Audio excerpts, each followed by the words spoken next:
Alright, hello animation students. Today I've got a quick little rundown of what is FK and what is IK. I had some students inquiring. They were like, well, I'd like to maybe see a little bit more of it. So let's talk about it. So FK stands for Forward Kinematics, and that is sort of your standard setup. You can see on this model we have FK, IK in a big little symbol up here. This is a nice little model. Not all models are that obvious, but most of the time, if you click on the wrist or the hand controls, you'll find the IK, FK, right? So let's go ahead and switch this on over to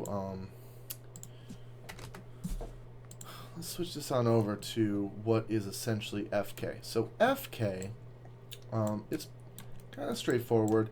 What it means is that everything moves in a forward manner, right? So if I lift the arm, the entire arm follows because the chain of controls down the arm are moving in a forward fashion.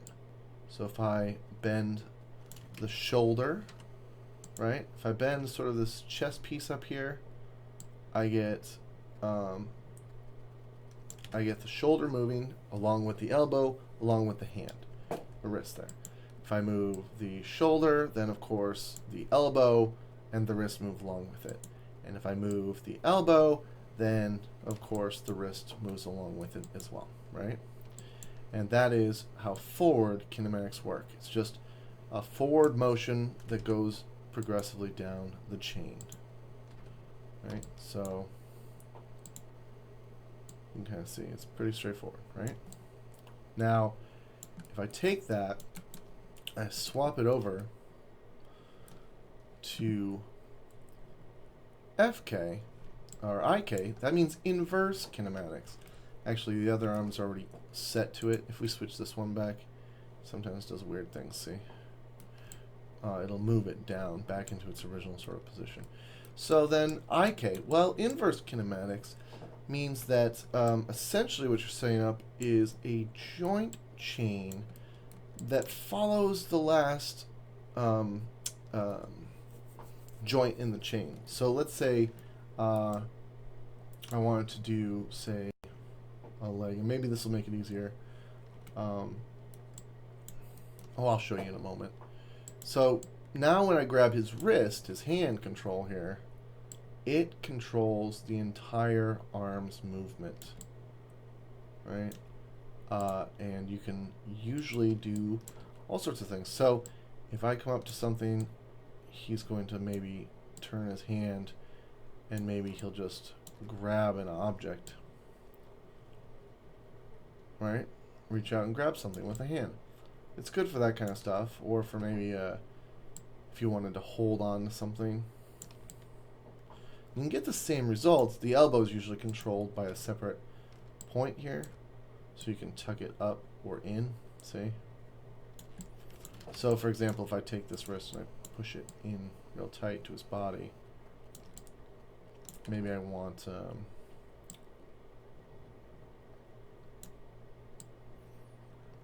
a bit of flex in the elbow, then you can get that simply doing like this, see?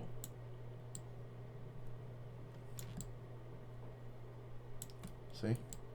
So that's IK. Alright, now, real quick, let's make a new scene and I'll try and show you how these joint chains sort of work. So I'll go from a front view here, and let me just go ahead and pop in some joint chains real quick.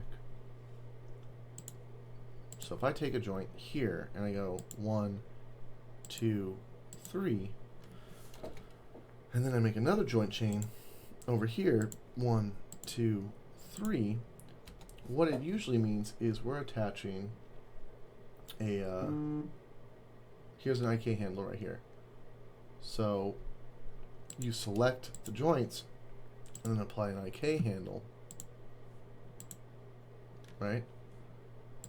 And what you get is a joint chain that runs according to the last joint in the chain, right? So you can see right here, here are the pieces, right? Here is sort of the locator, indicator, and you can see this little line that kind of runs. It's maybe a little hard to see it actually, just because it's kind of hidden in there. But if I select, you can see it, and you can see how, as I move it, it controls the it controls how these joints move, versus an FK joint that literally just moves according to a hierarchy, where the first chain in the joint moves, the second chain in the joint moves the third chain in the joint. Whereas an IK moves, the third chain in the joint moves all of the second joint and first joint points. See, and you can get similar results, but one gives you a little more of a natural, like, reach and grab and hold something. Reach out, grab something, bring it back. Versus the hand, where I can't do that now. I gotta do weird things to the joint, or I have to literally move the arm robotically to go grab it. See, I'd have to be like this, and then I'd have to go down here and make it grab something, and then lift it back up, and then bring it back in. Right? See how much more work that is? Now, for some things, this FK is much more plausible. And for some things, the IK is much more plausible. Right? So if we go back to our example with our Liger friend here, we can see that this character, for example, and this would be any character, but let's say I want to do like a some kind of jump flip kind of effect, right? Oh wait, I haven't fully explored this model yet, so I'm still kind of checking out pieces and bits. So if I grab his pelvis, what is this one back here? Cog, this is the center of gravity. Okay. So let's say I want the character to do some kind of cool jump flip thing, right? Now the issue here is that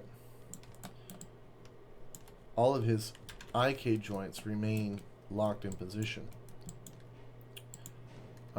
which means that I'm going to have a harder time trying to kind of rotate and control this character's body about. But if I set these here to FK joints, then when I grab his body, let's see what this one does real quick.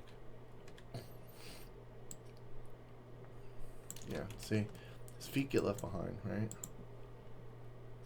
And this one might not have the tools we want for it, but let's say if I jump though with this character, notice how I can make these shoulders do whatever I want.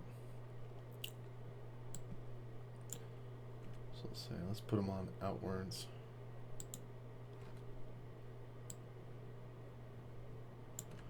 Looks like he's got a cool little shoulder pad that probably needs to be tweaked a little bit.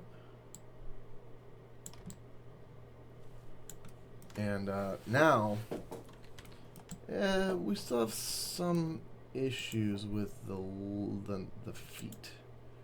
You used to be able to switch these out. I'm not sure if you can change the IK FK on this guy's feet. Most people leave it.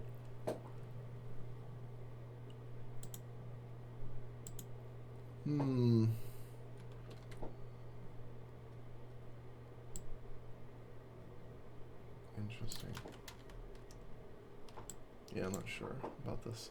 But his arms now, if we grab them and we start to jump him and rotate him,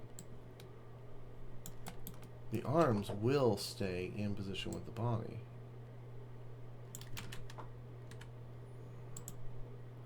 Legs are not, right? The legs don't do it, which means that we gotta do a lot of extra work to get these legs to follow through. See? There's a lot of annoying work that goes into that. So there's got to be some way to probably switch. Oh, there it is. I see it. This one here. Oh, tail?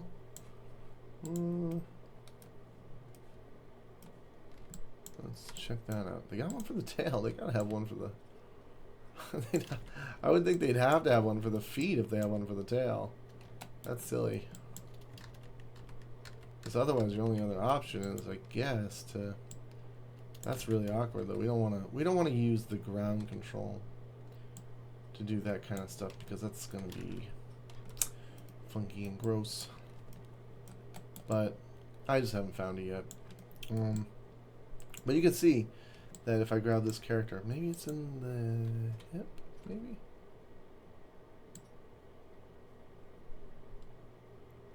Maybe not.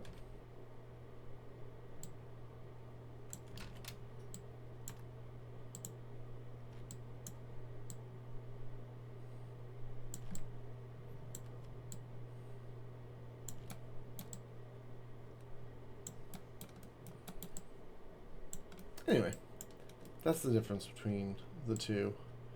So now if my character moves up and does rotations or flips or spins, right, the arms and the tail, all of the IK systems flow with it. The feet we'll have to maybe work on and figure out for this model, but overall pretty good. And that's the difference between IK and FK.